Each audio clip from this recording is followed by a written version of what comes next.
सारथी सुरंग पर काशीनाथ एवं कल्कि ये चित्र लगातार भाव में कनक न्यूज खबर प्रसारण पर प्रशासन तत्परता प्रकाश कला आम एवं आपण को किछि दिन पूर्व यही घटना को लेकर आउ एक बड़ घटना मध्य राज्य में घटी बाबा सारथी बारीमूल आश्रम रे स्थिति कौन होता ताहा आपण मध्य बहुत भल भाव में मन भी रखि मनरू आपणकर बिल्कुल जाई नथिबो आमे सेठाकू आपन को नेबा को चाहूँ जोटी आम सहयोगी संतोष उपस्थित अच्छा बारीमूल आश्रम सारथी आश्रम का परिसर एवं सेठारे मध्य चित्र एमती देखा मिलूला जो बहुत अनुगामी आसुते बाबा मध्य सेठी तांकर साम्राज्य एक विस्तार करते जेल भी जावाक पड़ता बाबा बहुत बदनाम होते किंतु तापरे बाबा जिते जेल रू फेरिले तापरे मध्य भिन्न भिन्न स्थान में भजन कीर्तन संकीर्तन देखा मिलूला एवं ये चित्र देखा जो बाबांकर रिटर्न अर्थात बाबा रिटर्न होकि फेरिले बा फेरिले तापरे मध्य तांकर अनुगामी संख्या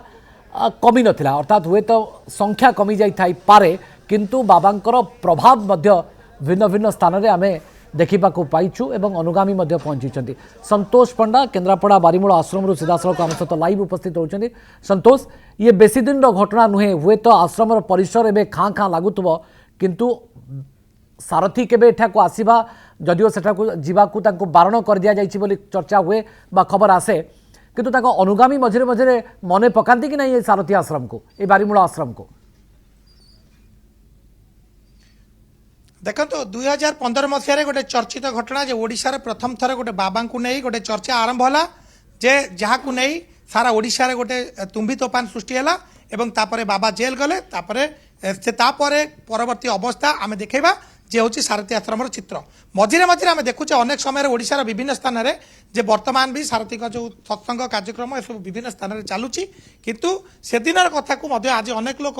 मन पकाउछन्ती कारण आज तो वैकुंठ आश्रम इश्यू चली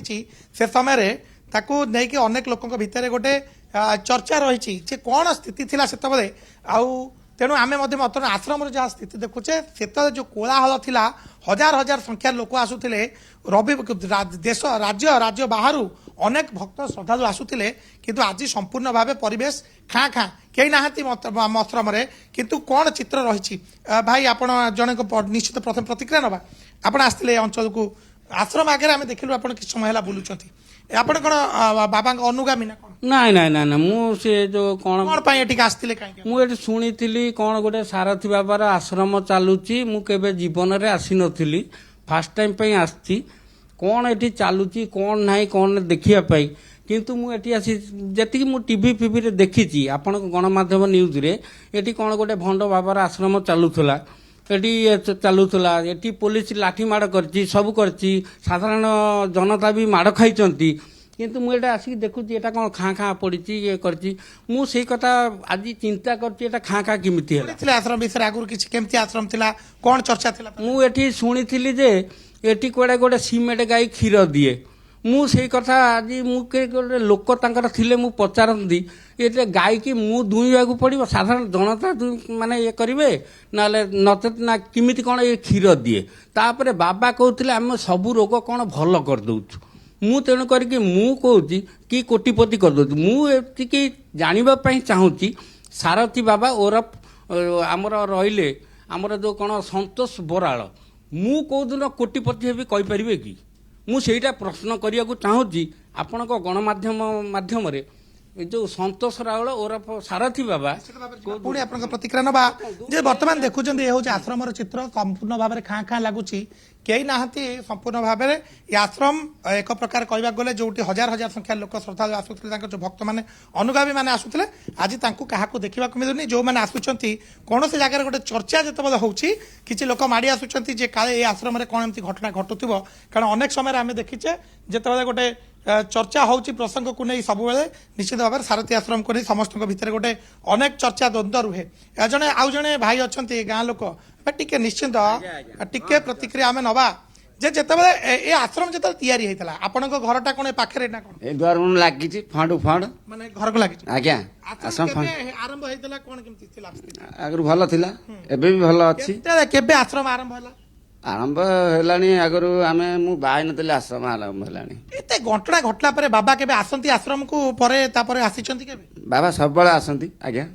बाबा भी आश्रम रे रहंती दीर्घ दीर्घ आज आम पिला छुआ भल मंद सब बाबा सहयोग बाबा भी सहयोग कर गाँव भी उन्नति कर ଭାବରେ କିଛି ଲୋକ ଏଠି ଅଛନ୍ତି ଯେ ତାଙ୍କର ଗାଁ ପାଖ ଲୋକ ଅଛନ୍ତି ଆଉ କିଛି ଲୋକ ମଧ୍ୟ ଆସୁଛନ୍ତି ଏବେ ମଧ୍ୟ ତ ତାଙ୍କ ଅନୁଗାମୀଙ୍କ ଯାହା କଥା କହୁଛନ୍ତି ସଂଖ୍ୟା ଯେ, ହୁଏତ କିଛି କମ୍ ଭକ୍ତ ହୋଇଥାଇ ଅଛନ୍ତି, ପାରେ ତାଙ୍କ କିନ୍ତୁ ସେଟା- ବାବାଙ୍କର ପ୍ରଭାବ ଦେଖିବାକୁ ମିଳୁଛି। ବହୁତ ବହୁତ ଧନ୍ୟବାଦ ସନ୍ତୋଷ ଆପଣଙ୍କ ସୂଚନା ପାଇଁ। ବାରିମୂଳ ଆଶ୍ରମ ହୁଏତ ଖାଁ ଖାଁ ହୋଇଯାଇଥାଇପାରେ ବାବା ଜେଲରୁ ଆସିବା ପରେ, କିନ୍ତୁ ସଂଖ୍ୟା ତାଙ୍କର ଅନୁଗାମୀଙ୍କର ବା ତାଙ୍କର ଭକ୍ତଙ୍କର କମ୍ ହୋଇଥାଇପାରେ, କିନ୍ତୁ ବାବାଙ୍କର ଏବେ ବି ପ୍ରଭାବ ରାଜ୍ୟ ସାରା ରହିଛି, ତାକୁ ଅସ୍ୱୀକାର କରାଯାଇ ପାରୁନାହିଁ। କାରଣ ଲୋକଙ୍କ ସଂଖ୍ୟା ତାଙ୍କ ପାଖରେ ଏବେ ମଧ୍ୟ ଦେଖିବାକୁ ମିଳୁଛି। ଏବେ ମଧ୍ୟ ତାଙ୍କ ପାଖରେ ଭଜନ କୀର୍ତ୍ତନ ହେଉଥିବାର ମଧ୍ୟ ଚିତ୍ର ସମୟ ସମୟରେ ସାମ୍ନାକୁ ମଧ୍ୟ ଆସେ। କାହିଁକି लगातार भाव में बाबांकर एते बदनाम हेबा परे मध्य संख्या अनुगामी संख्या रहुची